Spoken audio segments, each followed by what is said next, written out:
Donc les keynésiens s'y opposent.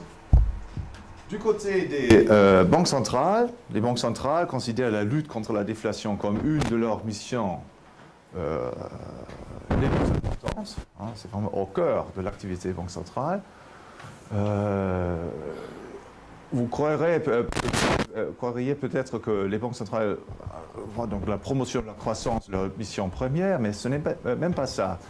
L'opinion majoritaire parmi les dirigeants des banques centrales en Europe, aux États-Unis aujourd'hui, est que la politique monétaire ne peut pas directement favoriser la croissance, mais uniquement créer des conditions particulièrement favorables à la croissance, notamment en créant une stabilité monétaire. La création de la stabilité monétaire implique donc l'empêchement de la déflation et aussi un empêchement d'une inflation trop importante. Mais s'il faut choisir entre les deux, inflation et déflation, parce qu'on ne peut pas parfaitement stabiliser le niveau des prix, alors il faut pêcher du côté de l'inflation. Et c'est pour ça que les banques centrales visent un taux d'inflation positif. La stabilité monétaire dans l'eurosystème est définie comme étant un taux d'inflation entre 0 et 2%, mais en pratique, on cible les 2%. Et même là aussi, on cherche plutôt à être légèrement supérieur par rapport aux 2% qu'inférieur à 2%. Hein? Donc dès que le taux d'inflation est 1,5 ou 1%, il devient nerveux. Hein? Et c'est aussi parce que, évidemment, on a là une grande moyenne hein, pour l'Europe dans son ensemble, pour l'eurozone dans son ensemble, et un taux d'inflation moyen d'1% ou de 2% ne veut pas dire que dans tous les pays, on a un taux d'inflation de 2%. Hein. Ça pourrait dire 6% en Espagne et moins 1% en Allemagne, comme on l'a eu il y a quelques années. Donc les banques centrales, on pourrait dire que ça fait partie de leur raison d'être, la lutte contre la déflation. C'est un a priori de leurs opérations.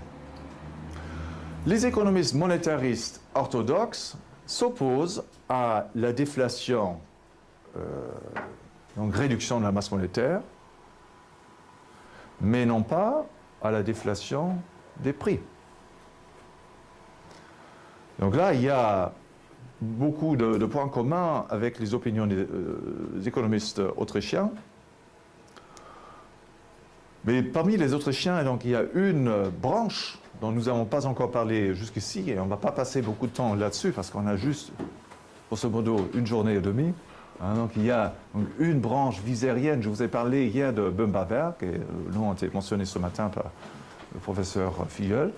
Donc Böhm-Bawerk était le disciple le plus important de Karl Menger, mais il y avait un autre économiste de sa génération, en fait le beau-frère de Eugen von Böhm-Bawerk. Ce beau-frère s'appelait Friedrich von Wieser. Et Wieser avait donc une orientation et des hypothèses de départ un peu différentes, et notamment dans le cas de son raisonnement monétaire. Donc Wieser un adepte de la Currency School et un adepte de la Banking School. Et donc pour lui, le maintien du niveau des dépenses globales était une précondition importante pour le bon fonctionnement de l'économie. Cette même vision est maintenue aujourd'hui par certains Autrichiens, ou au moins des économistes proches de l'école autrichienne, tels que Lawrence White et... Est-ce que je peux effacer? Ah oui, voilà. Lawrence White et George Selgin aux États-Unis. Donc selon eux, une politique monétaire optimale consiste à stabiliser le niveau des dépenses globales au sein de l'économie. Et ils pensent que ce résultat est réalisé de la manière la plus efficace par un système de banque libre, donc par la concurrence bancaire. Hein, donc ils sont en faveur du libre marché, mais précisément parce qu'ils pensent que le résultat sera une stabilisation du niveau de la demande globale. Et finalement, la position que je vais vous présenter est celle qu'on trouve implicitement dans les travaux de Mises, certainement dans les travaux de Murray Rothbard et aussi de Hans Sennholz, un autre disciple important de Ludwig von Mises, à savoir que la déflation, dans toutes ses formes, a dans quasiment tous les cas des effets bénéfique. Donc, à la fin, je vais revenir un petit peu sur la question de la déflation prix résultant d'un processus de croissance, d'une épargne accrue. Alors, les causes de la déflation prix. On peut distinguer les causes immédiates et les causes encore antérieures. Donc, quelles sont les causes immédiates? Qu'est-ce qui fait qu'un prix diminue? Et il y a grosso modo de force. Soit il y a une moindre demande, soit il y a une plus grande offre. S'il y a davantage d'offres, s'il y a un produit, par exemple, plus grand qui est vendu à une demande donnée, donc ça veut dire que les produits supplémentaires qui donc entrent sur le marché ne peuvent pas tous être vendus au niveau des prix précédents. Donc il faut attirer une demande supplémentaire. Et donc une demande supplémentaire, on l'attire uniquement en baissant le prix. Et le même à une offre donnée, pour que les prix baissent, il faut qu'il y ait moins de demandes. À ce moment-là, il est impossible donc, de vendre l'intégralité des produits qui sont sur le marché au niveau des prix précédents. Donc il faut baisser le prix pour s'en défaire. Donc on a ces deux facteurs, la réduction de la demande globale et l'augmentation de la production. Donc on peut généraliser le raisonnement que je vous ai présenté sur le plan microéconomique, on peut le présenter, généraliser, donc ça c'est un cas où on peut généraliser, sur le plan global. Donc le niveau des prix baisse en fin de compte pour les mêmes raisons qu'un prix individuel baisse, à savoir réduction de la demande ou augmentation de l'offre. Passons donc aux causes antérieures. Donc qu'est-ce qui explique que la demande globale est réduite? Qu'est-ce qui explique que la production ou l'offre des biens qui sont donc vendus augmente? Nous pouvons, dans un premier cas, parce qu'évidemment, on peut retracer cette analyse causale quasiment infiniment, donc parce qu'il y a des causes, etc. Donc nous, on va faire juste une ou deux étapes. Alors, qu'est-ce qui explique donc la réduction de la demande globale? C'est donc l'augmentation de la demande de monnaie et la réduction de la masse monétaire. Le deuxième point, c'est probablement le plus facile à comprendre. Si la masse monétaire diminue, comme par exemple dans le cas d'une réduction d'une masse monétaire qui avait été artificiellement gonflée, à ce moment-là, donc, il y a simplement moins d'argent à dépenser. Donc forcément, les dépenses globales vont diminuer. Donc il y a une pression sur les prix. Le deuxième facteur, une demande de monnaie accrue. Bon, là, ceci nécessite peut-être quelques explications. Alors, qu'est-ce que c'est que la demande de monnaie? Le mot demande est défini en analyse économique de deux sens. D'un côté, et ça c'est la signification habituelle, on se concentre uniquement sur la demande qui se passe dans l'échange. C'est-à-dire la demande de la part de ceux qui ne sont pas encore propriétaires d'un bien. On souhaite acquérir un bien, on n'est pas encore propriétaire, mais on souhaite le devenir. Donc on propose quelque chose en échange de ce bien. Et cette définition de la demande donc, suffit pour la plupart des marchés. Elle ne suffit pas dans le cas de la monnaie et dans le cas d'autres biens tels que l'immobilier, etc., où il y a une demande importante de la part des propriétaires actuels. Il y a un grand marché de l'immobilier, mais la plupart des bâtiments ne sont pas mis en vente. Ils sont détenus par les propriétaires actuels, ils ne les mettent pas en vente. Donc, la demande qui s'effectue pour les objets qui sont dans le marché est juste une petite partie de la demande globale qui s'adresse à ce bien. Il en est de même pour la monnaie. Donc, la monnaie est échangée, mais si vous y réfléchissez, nous, en ce moment-là, on n'est pas en train d'acheter quelque chose. Et pourtant, on garde bien les sous dans la poche. C'est pas qu'on commence à sauter les billets par la fenêtre, etc. Donc, on a ça dans la poche. Qu'est-ce que ça veut dire qu'on a les billets dans la poche? Ça veut dire donc qu'on a une demande de monnaie, d'un point de vue économique. On a une demande de rétention, une demande de détention de monnaie. Souhaite rester le propriétaire.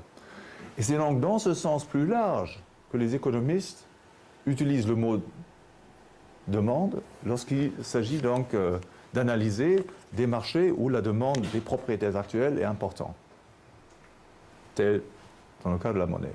Donc là, c'est donc la demande et une demande de détention, demande d'être propriétaire de ce bien.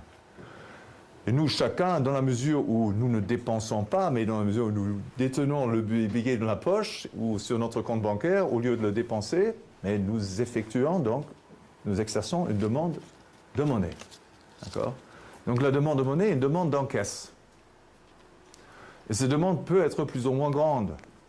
Si elle est plus grande, qu'est-ce que ça veut dire? Ça veut dire que je vais me séparer moins facilement de mes sous. Donc je vais exiger des prix plus élevés pour m'inciter à me séparer de ma monnaie. Qu'est-ce que ça veut dire, des prix plus élevés?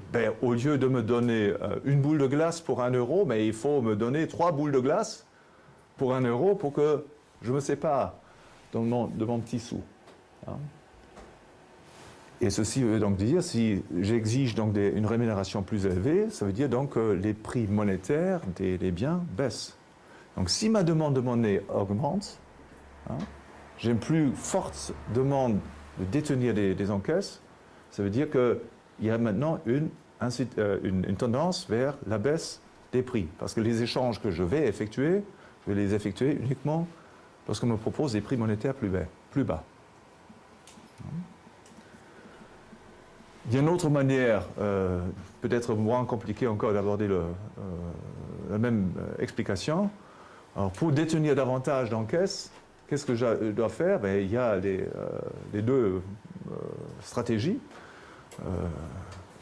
Soit je dépense moins, soit j'achète plus de monnaie. C'est-à-dire je vends davantage de biens non monétaires pour acquérir de la monnaie. Si je vends davantage, par exemple de mon travail, je fais des heures sup, je peux donc acquérir davantage de monnaie. Mais mes heures sup, les heures sup c'est peut-être un mauvais exemple parce que typiquement on est payé mieux, le taux horaire est plus élevé. Mais prenons un autre exemple, vous voulez vendre donc, vous êtes producteur de pommes de terre et vous vendez donc des kilogrammes supplémentaires, vous pouvez les vendre uniquement à un prix qui est inférieur par rapport au prix pratiqué auparavant. Donc une vente supplémentaire pour acquérir davantage d'encaisses entraîne toujours une baisse des prix. Et de même, le refus donc, de dépenser comme auparavant entraîne une baisse des prix, parce qu'il y a moindre demande qui s'adresse à l'offre préexistante. Donc, une augmentation de la demande de monnaie entraîne une réduction de la demande globale et donc une baisse des prix. En ce qui concerne l'augmentation de la production, nous pouvons distinguer les causes naturelles et les causes humaines. Les causes naturelles pourraient être donc une amélioration des conditions climatologiques. Peut-être le réchauffement climatique va arriver finalement, donc on peut planter des pommes de terre au Groenland et sur le pôle du Sud, etc. Donc à ce moment-là, la production globale va augmenter et il va y avoir une pression sur les prix. Les causes humaines. Ah oui, donc, donc ça, c'est le premier tour. Donc il y a des causes humaines, donc des choix humains qui entraînent une augmentation de la production. Donc quels sont les différents facteurs qui donc expliquent ces causes en leur tour? Donc on a des causes de la déflation des prix. Donc on va regarder maintenant qu'est-ce qui crée donc une augmentation de la demande de monnaie. Une incertitude accrue, une meilleure qualité de la monnaie, donc ce sont donc pas les seules causes, mais donc deux causes notables d'une augmentation de la demande de monnaie. Sur les marchés financiers à l'heure actuelle, règne beaucoup d'incertitudes et la conséquence est que les participants au marché sont bien stockés.